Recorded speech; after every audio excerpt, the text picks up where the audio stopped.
The radio was playing some forgettable pop song when I turned onto Maple Street, my mind already shifting from work mode to home mode the way it did every evening at 6:47 p.m.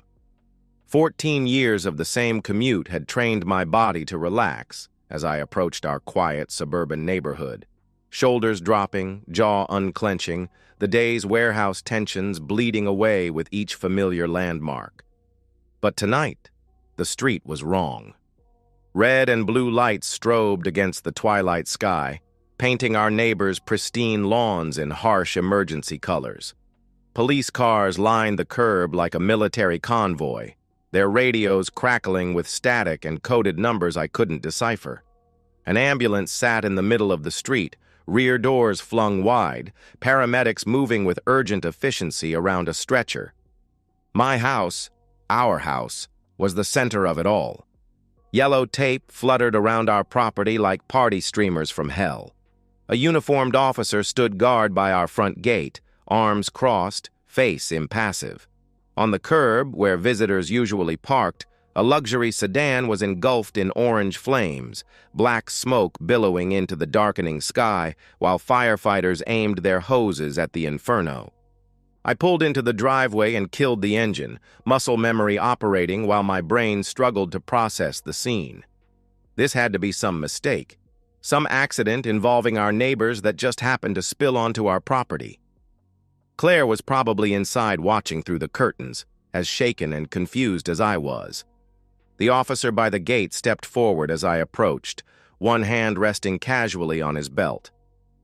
"Sir, you need to stay back from the scene." I pulled out my wallet to show him my license. "This is my house, Jason Miller. I live here. What happened? Is my wife okay?"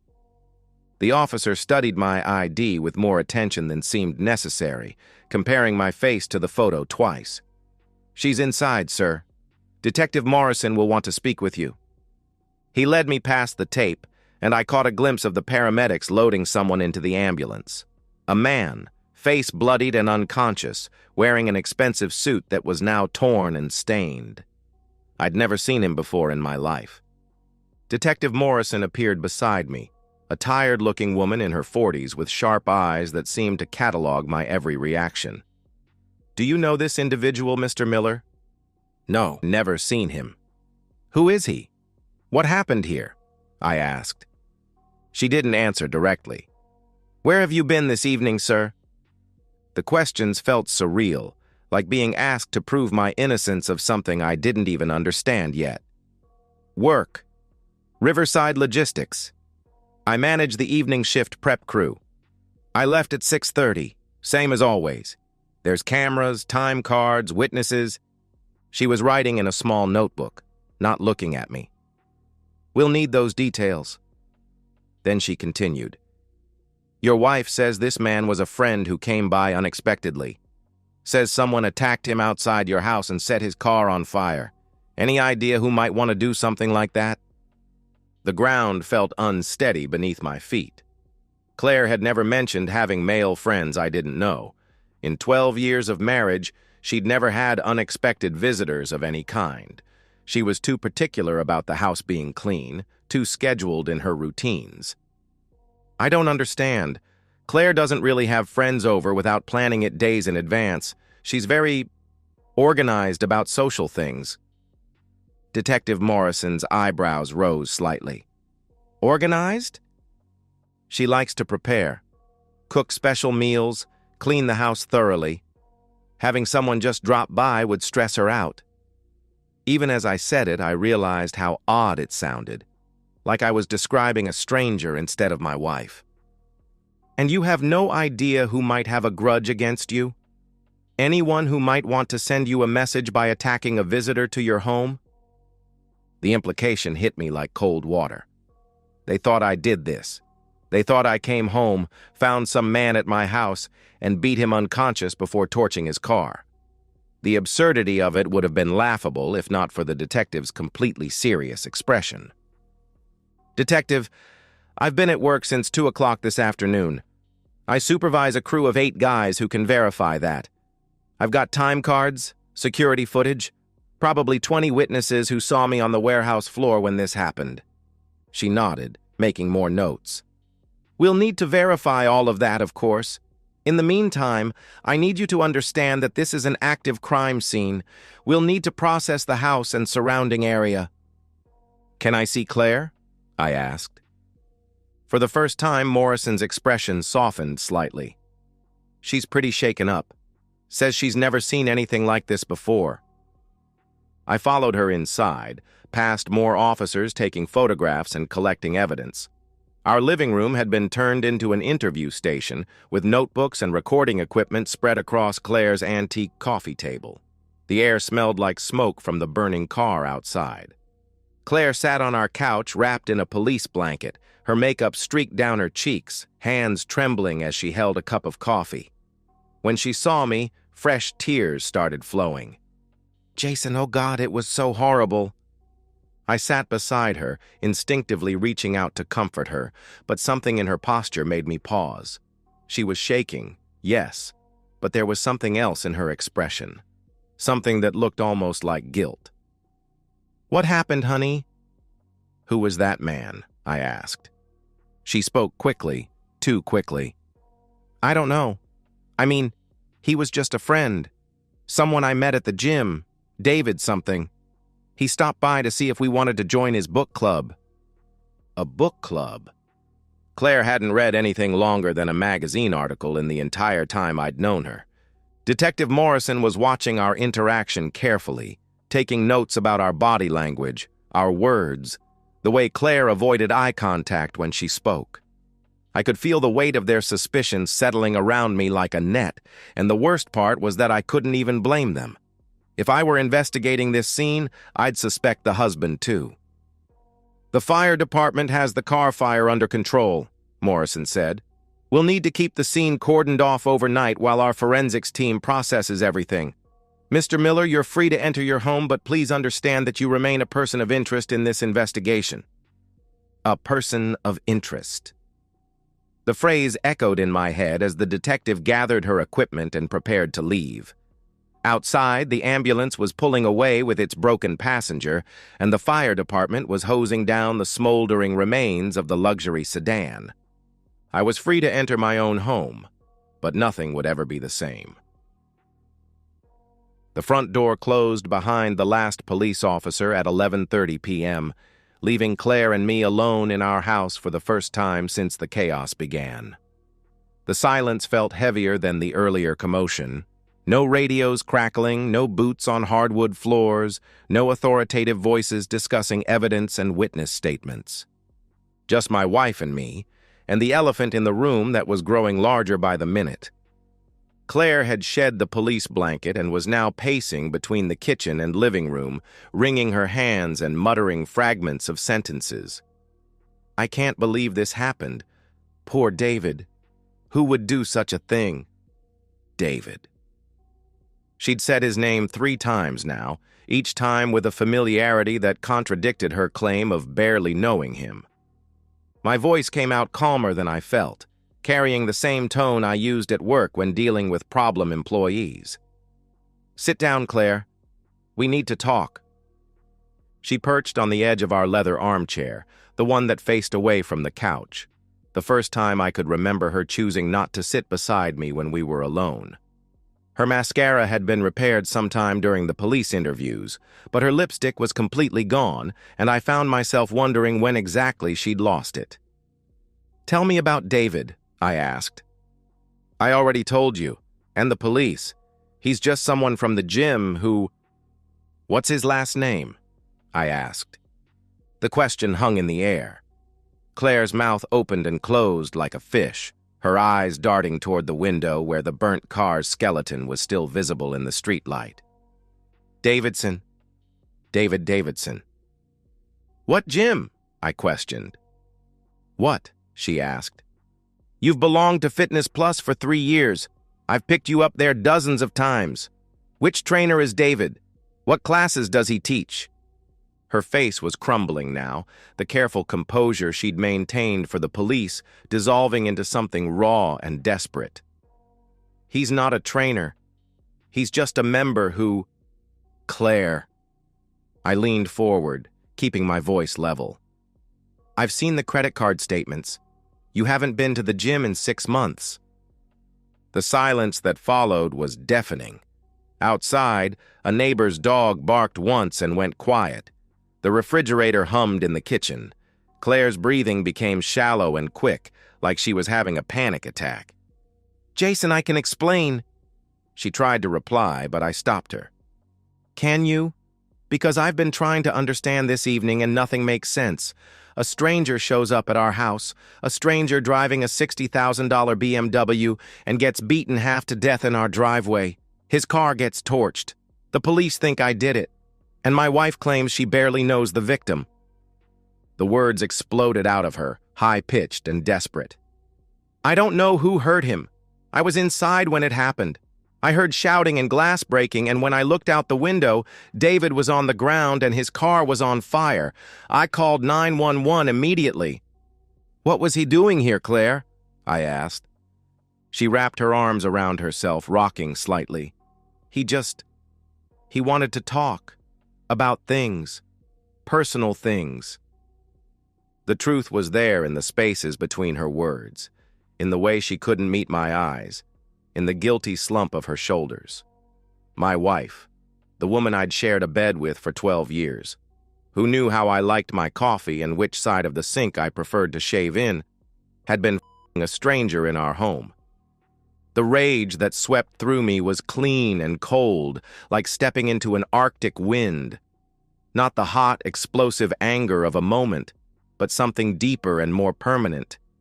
A fundamental shift in how I saw Claire, our marriage, the last decade of my life. "How long?" I asked. "Jason, please," she protested. "How long have you been sleeping with him?" I pressed. Her face crumpled completely then, tears flowing freely as the last of her lies fell away. 6 months. But it didn't mean anything. It was just, I was lonely, and you work so much, and he made me feel... "Get out!" I shouted. I stood up, my movements deliberate and controlled. "Get out of my sight. Go pack whatever you need for tonight. You're sleeping in the guest room." "Jason, we can work through this. I made a mistake, but I love you. I choose you. David was just what, Claire? Just a mistake that required 6 months of lying to my face? Just a mistake that brought police to our door and made me a suspect in a violent crime?" She reached for me, her hands grasping at my sleeve. "Please, baby. I'm sorry. I'm so sorry. I'll never see him again. I'll do anything to make this right." I looked down at her hands on my arm, the same hands that had touched another man in our home, the same hands that had removed her wedding ring at some point this evening and hastily put it back on before the police arrived. The evidence was there in the slight indentation on her finger, the tan line that didn't quite match. "I'm calling Patricia in the morning," I said, referring to the lawyer who drafted our prenuptial agreement 12 years ago. "I'm enforcing every clause of our prenup. You signed it, Claire. You agreed that infidelity would result in forfeiture of spousal support, division of assets, everything." The color drained from her face. "You can't be serious." "I've never been more serious about anything in my life." She stood there for a long moment, swaying slightly, looking like she might collapse. Then, without another word, she walked upstairs. I heard her moving around in our bedroom, opening drawers and closets, the sound of clothes being stuffed into a suitcase. I remained in the living room, staring out at the charred remains of her lover's car. The police had covered it with a tarp, but the shape was unmistakable, a monument to the destruction of my marriage. 20 minutes later, Claire came back downstairs carrying an overnight bag and a pillow. She paused at the guest room door, looking back at me with red, swollen eyes. "I never meant for this to happen." "But it did happen," I replied. "And now we both have to live with the consequences." The guest room door closed with a soft click. Within minutes, I could hear her crying, deep, wrenching sobs that carried through the walls.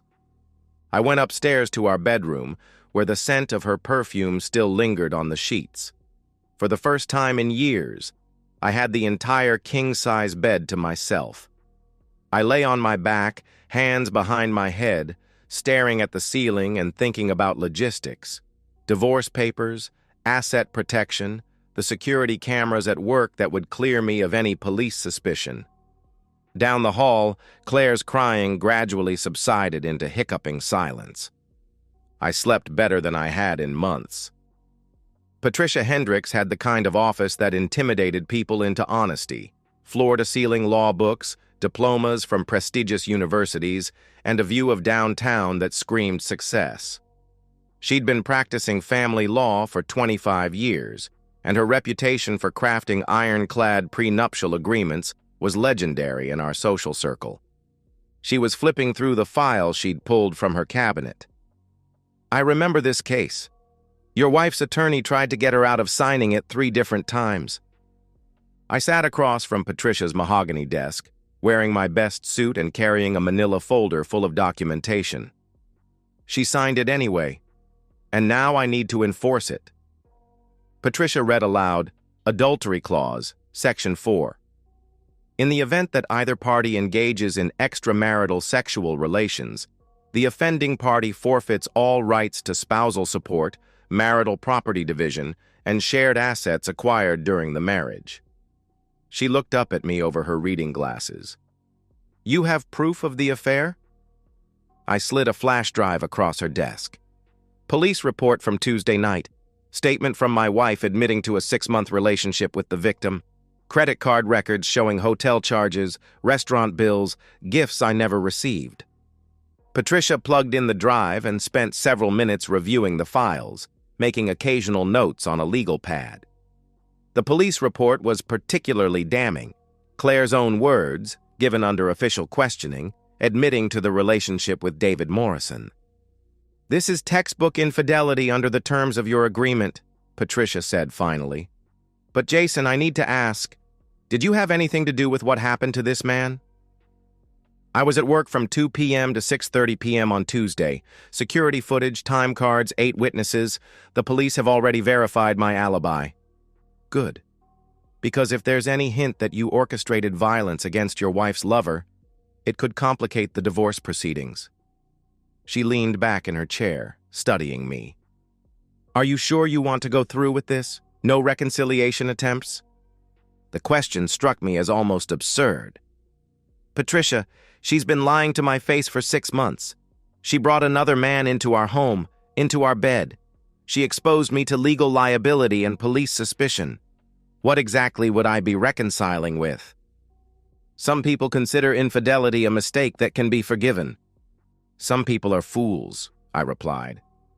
Patricia smiled grimly. "Fair enough. I'll file the papers this afternoon. Under the terms of your prenup, Claire will have 7 days to vacate the marital home and 30 days to secure her own legal representation. She keeps her personal belongings, her car, and that's it. Everything else, the house, investments, retirement accounts, remains yours." "How long until it's final?" I asked. 6 to 8 weeks, assuming she doesn't contest it. Though given the strength of this prenup and the evidence of adultery, any attorney worth their fee will advise her to accept the terms. I left Patricia's office feeling lighter than I had in years. The morning sun seemed brighter, traffic moved more smoothly, and even the elevator music in my building sounded less irritating. For the first time since Tuesday night, I had a clear path forward. Claire was waiting when I got home, sitting at our kitchen table with a cup of coffee and an expression of forced optimism. She'd done her hair and makeup carefully, wearing the blue dress I'd once said was my favorite. The desperate attempt at normalcy was almost pathetic. As I walked through the door, she said, "I made dinner reservations at Romano's for tonight, 7:30. I thought we could talk, really talk, about fixing this." I set my briefcase on the counter and loosened my tie. "Cancel them." "Jason, please. I know you're angry, but we can work through this. I've already called Dr. Ethan about couples counseling. She has an opening next week." "Claire, stop." The papers were in my briefcase, signed and notarized, ready to be served. But looking at her sitting there in that blue dress, desperately trying to salvage what she'd already destroyed, I felt something close to pity. You need to call a lawyer. Today. Not tomorrow, not next week. Today. Her face went pale. What are you talking about? I filed for divorce this morning. The papers will be served tomorrow. The coffee cup slipped from her hands, shattering on the kitchen floor. Hot liquid splashed across the tile, and she stared down at the mess like she couldn't understand how it had happened. You can't be serious. Jason, I made one mistake. I cut her off. You made the same mistake every day for 6 months. She was crying again, but these weren't the broken sobs from Tuesday night. These were angry tears, desperate and manipulative. Fine, fine. Divorce me. But you can't just throw me out with nothing. I gave you the best years of my life. You gave me 12 years of lies.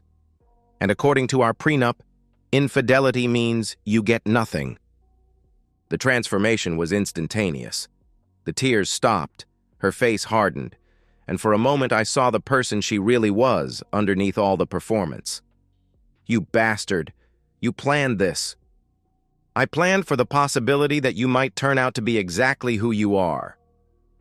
She stood up abruptly, her chair scraping against the floor. I'll fight this. I'll contest everything. No judge will enforce that ridiculous prenup. Good luck. Patricia Hendricks thinks otherwise, I replied. The name recognition hit her immediately. Patricia had a reputation in our social circle, and Claire knew exactly what it meant that I'd retained her services.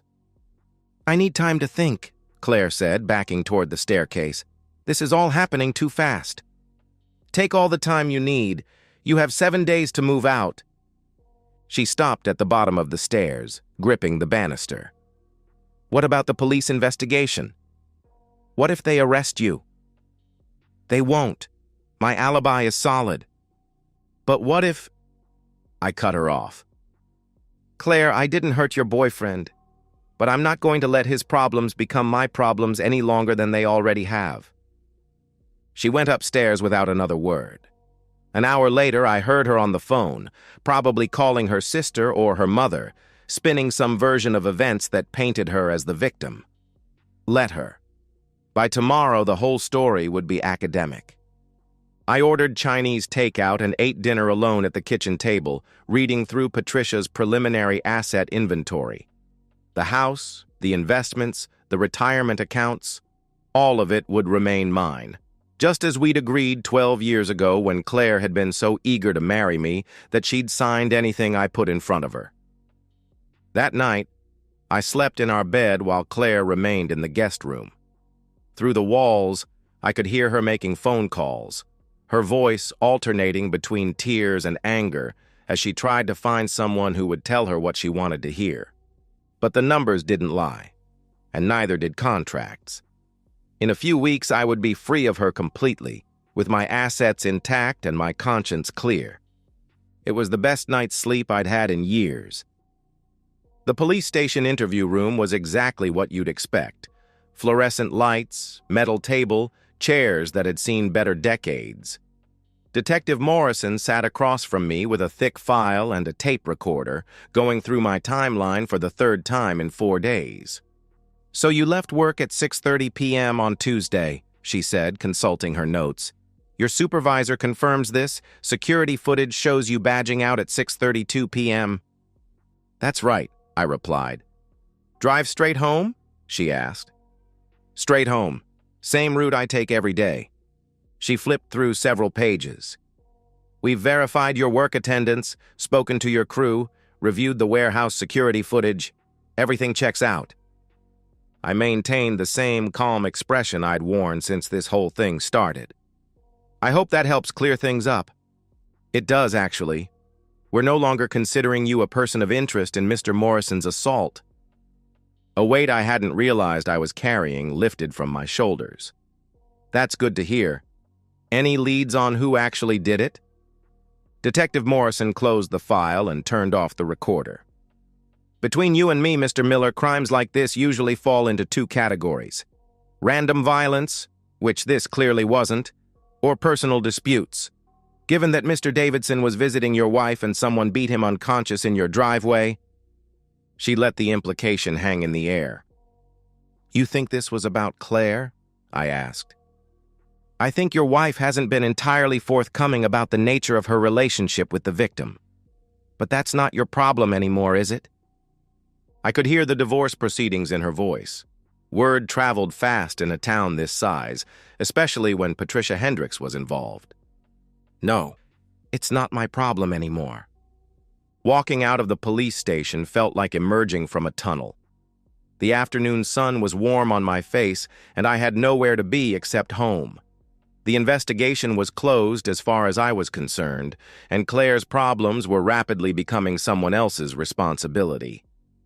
But as I drove through town, my mind drifted back to Tuesday evening, not the sanitized version I'd given the police, but what had really happened. I had left work at exactly 6:30 p.m., just as I'd told them, but I hadn't driven straight home. Instead, I'd taken a detour past my house first, something I'd been doing for weeks whenever I noticed that unfamiliar BMW in my driveway during lunch breaks. I'd seen it there 3 times in the past month, always parked in the same spot where visitors usually parked. That Tuesday, driving by at 5:45 p.m., I saw it again. David Davidson's BMW, sitting in my driveway like it belonged there. I parked 4 blocks away and walked back, letting myself in through the basement door with practiced silence. The sounds from upstairs confirmed what I'd suspected for weeks. Claire's laughter, intimate and genuine in a way I hadn't heard in years. The voice of a man I'd never met, speaking to my wife with casual familiarity. I waited in the basement for over an hour, listening to them move around my house, sitting in my furniture, probably drinking from my liquor cabinet. The rage building slowly, methodically, like pressure in a boiler. Watching through the basement window as David Davidson finally left around 7:15 p.m., confident and relaxed, checking his phone as he walked to his car. A handsome man in an expensive suit, carrying himself like someone who'd never faced real consequences for anything. Following him outside, the Louisville Slugger feeling perfectly balanced in my hands. The ski mask I'd grabbed from our winter sports equipment pulled down over my face.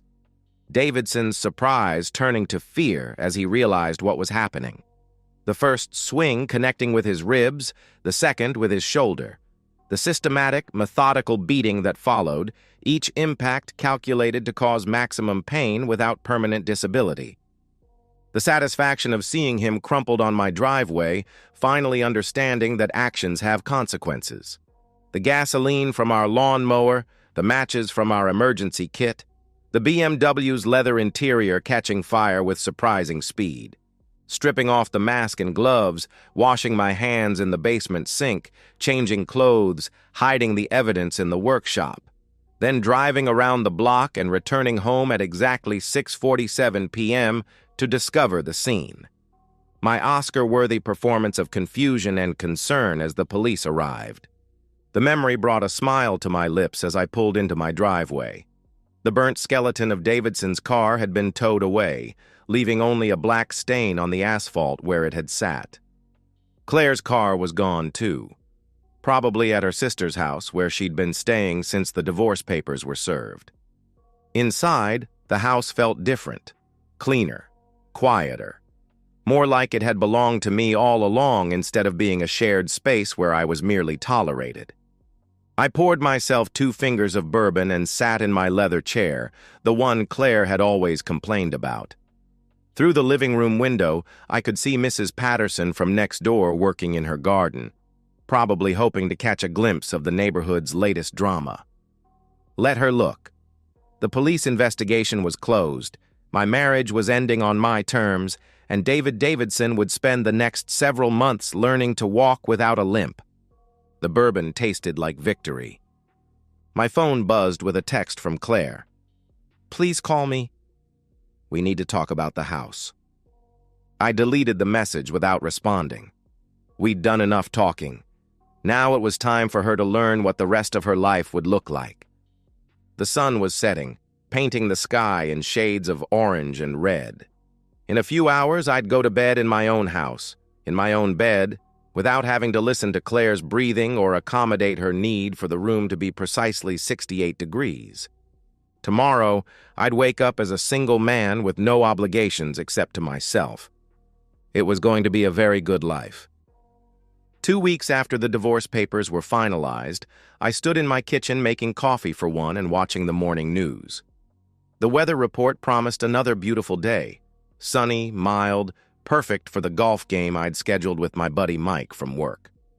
Claire had moved out completely the day before, taking only what the prenup allowed her to keep: her car, her clothes, her jewelry, and the bitter realization of what her choices had cost her. The house felt enormous without her presence, but in the best possible way, like stretching out after being cramped in a small space for years. The local news segment mentioned David Davidson's recovery. He'd been released from the hospital with a walking cast and several pins in his ribs, facing months of physical therapy. The police had officially closed the case, citing lack of evidence and suspects. The reporter mentioned that it was likely a random act of violence, possibly a robbery gone wrong. I smiled into my coffee mug. Mike picked me up at 9, and we spent the morning at Riverside Country Club, where I'd maintained my membership throughout the marriage despite Claire's complaints about the expense. She'd always seen it as frivolous, but now I understood it had been an investment in my post-divorce social life. As we walked to the 10th tee, Mike said, "You seem different. Lighter, I guess. 12 years of dead weight will do that to a man."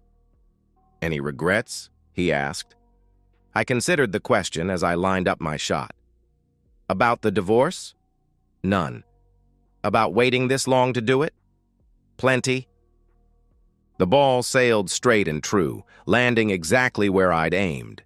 Everything in my life felt that precise now, controlled, intentional, mine. We had lunch at the clubhouse, where several acquaintances stopped by our table to offer condolences about my marriage and congratulations about my freedom. Word had gotten around about Claire's affair and the terms of our divorce. In our social circle, adultery was still considered a serious breach of trust, and the consensus seemed to be that I'd handled the situation with appropriate dignity. Over his sandwich, Mike said, "I heard she's staying with her parents." "Temporarily. The prenup gave her 60 days to find permanent housing." "That's rough," he replied. "That's consequences," I replied. Mike nodded approvingly. He'd been through his own messy divorce 5 years earlier, but without the protection of a prenup.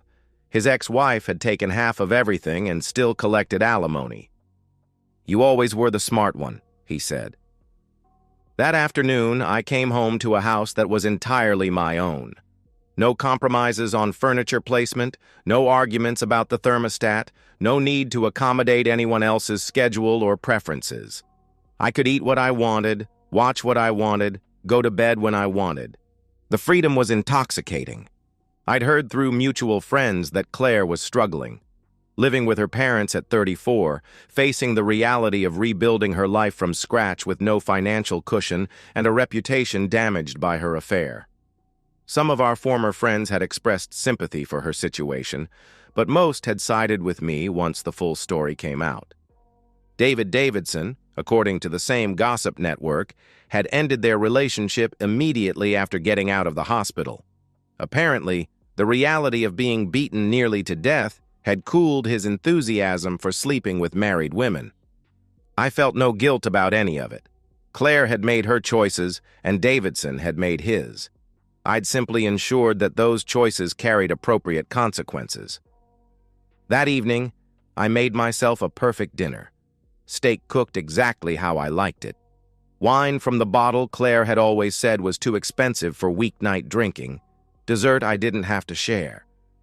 I ate slowly, savoring each bite and the silence that surrounded me.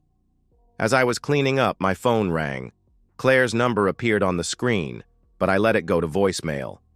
Whatever she wanted to say, I wasn't interested in hearing it. Our business was concluded. The voicemail was 3 minutes of tears and pleading, asking for another chance, promising she'd learned her lesson, begging me to reconsider the divorce terms. I deleted it without listening to the whole thing. At 10 o'clock, I went upstairs to my bedroom, not our bedroom, just mine now, and got ready for sleep. The king-size bed stretched out before me like an ocean of possibility. I could sleep diagonally if I wanted to, or spread out like a starfish, or pile all the pillows on one side. Instead, I lay on my back in the center of the bed, hands behind my head, and stared at the ceiling. The house was perfectly quiet, except for the subtle sounds of settling wood and the distant hum of the refrigerator downstairs. No crying from the guest room. No passive-aggressive sighs about something I'd supposedly done wrong. No pretending to be asleep when Claire wanted to discuss her feelings about our relationship. Just peace. I thought about Davidson, probably lying in his own bed with his injuries throbbing, wondering who had beaten him and why. I thought about Claire, crying into her childhood pillow while her parents whispered about what a disappointment she'd become. I thought about the life I was going to build from here. Travel, hobbies, maybe eventually dating someone who understood loyalty and commitment. The future stretched ahead of me like an open road. Outside, the neighborhood was settling into its nightly rhythm. Dogs being walked, porch lights turning on, families going through their bedtime routines. Normal people living normal lives, most of them never having to deal with the kind of betrayal I'd endured. But I'd handled it perfectly, methodically, with the same attention to detail I brought to everything else in my life. The police investigation was closed. The divorce was final. My assets were protected. My reputation was intact. Justice had been served on my terms, and the future belonged entirely to me. I closed my eyes and drifted into the deep, dreamless sleep of a man with a clear conscience and no regrets whatsoever. And so, we've reached the end of today's story.